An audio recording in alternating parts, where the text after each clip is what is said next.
আলাইকুম ওয়া রাহমাতুল্লাহি ওয়া বারাকাতুহু। বাংলাদেশ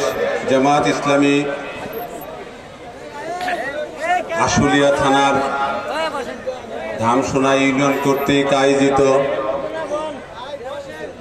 ঐতিহ্যবাহী শিক্ষা প্রতিষ্ঠান গাজীচট উচ্চ বিদ্যালয় মাঠে আয়োজিত আজকের এই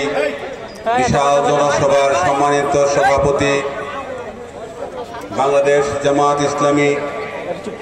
ধামসোনা ইউনিয়নের সংগ্রামী আমির জনাব মাওলানা আল আমিন খান, আজকের এই অনুষ্ঠানের সঞ্চালক বাংলাদেশ জামাত ইসলামী ধামসোনা ইউনিয়নের সংগ্রামী সেক্রেটারি জনাব মোহাম্মদ নাসির উদ্দিন, আমাদের মাঝে প্রধান অতিথি হিসেবে উপস্থিত হবেন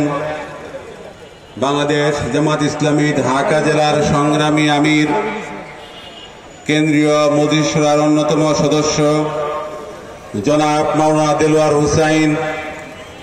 আমাদের মাঝে উপস্থিত আছেন বাংলাদেশ জামাত ইসলামী ঢাকা 19 সংসদীয় আসনের আসন পরিচালক অ্যাডভোকেট শহীদুল ইসলাম, আসনের সদস্য সচিব জনাব মোহাম্মদ লুৎফর রহমান খান, লুৎফর রহমান মোল্লা। উপস্থিত আছেন বাংলাদেশ জামাত ইসলামীর রাজনৈতিক সেক্রেটারি জনাব হাসান মাহবুব মাস্টার,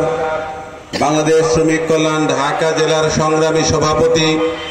জনাব হারুনুর রশিদ। উপস্থিত আছেন আশুলিয়া থানার সংগ্রামী আমির সাবেক ছাত্রনেতা ধামসোনা ইউনিয়নের জামাত মনোনীত চেয়ারম্যান প্রার্থী জনাব বশির আহমদ। উপস্থিত ঢাকা জেলার জামাতের নেতৃবৃন্দ, আশুলিয়া থানার নেতৃবৃন্দ, ধামসোনা ইউনিয়নের নেতৃবৃন্দ, উপস্থিত এলাকার ব্যক্তিবর্গ, উপস্থিত প্রিয় ভাইরা, আমরা আল্লাহ রব্বুল আলামিনের শুকরিয়া আদায় করছি যে মহান রব্বুল আলামিন আমাদেরকে অত্যন্ত মহব্বত করে মায়া করে একটি সুন্দর পরিবেশ দান করেছেন, যাদের বদৌলতে আজকে আমরা স্বাধীনভাবে কথা বলার সুযোগ পেয়েছি, স্বাধীনভাবে কথা বলার চলার সুযোগ পেয়েছি। সেই 24-এর ছাত্র আন্দোলনের যারা শহীদ হয়েছে তাদেরকে আমরা শ্রদ্ধার সাথে স্মরণ করছি। প্রিয় উপস্থিতি, আমরা সেই সমস্ত গাজীদেরকে স্মরণ করছি যারা 24-এর ছাত্র শ্রমিক আন্দোলনে যারা নিজেরকে আহত করে চক্ষু দিয়ে, পা দিয়ে, হাত দিয়ে যারা আমাদেরকে দ্বিতীয় বাংলাদেশের সূচনা করে দিয়েছেন। প্রিয় উপস্থিতি, আপনারা সকলেই জানেন আগামী দিনের নির্বাচনের জন্য বাংলাদেশ জামাত ইসলামী যে 5 দফা কর্মসূচি ঘোষণা করেছেন, সেই 5 দফার ভিত্তিতে আগামী দিনের নির্বাচন যদি হয় এবং বাস্তবায়নের মাধ্যমে আগামী দিনের নির্বাচন যদি হয়, তাহলে বাংলাদেশের মানুষ একটি স্বস্তির নিঃশ্বাস ফেলবে ইনশাআল্লাহ। জামাত ইসলামী যে 5 দফার ভিত্তিতে আন্দোলন করে যাচ্ছে, তার প্রথম দফা হচ্ছে বাংলাদেশের পিআর পদ্ধতির মাধ্যমে বাংলাদেশের নির্বাচন অনুষ্ঠিত হলে যে নির্বাচন পেশি শক্তির ভয় থাকবে না, যে নির্বাচনে কালো টাকার সরাসরি থাকবে না, এই বাংলার স্বাধীন প্রিয় মানুষ, বাংলার স্বাধীন চেতা মানুষ যারা নিজেদের ভোটাধিকার প্রয়োগের মাধ্যমে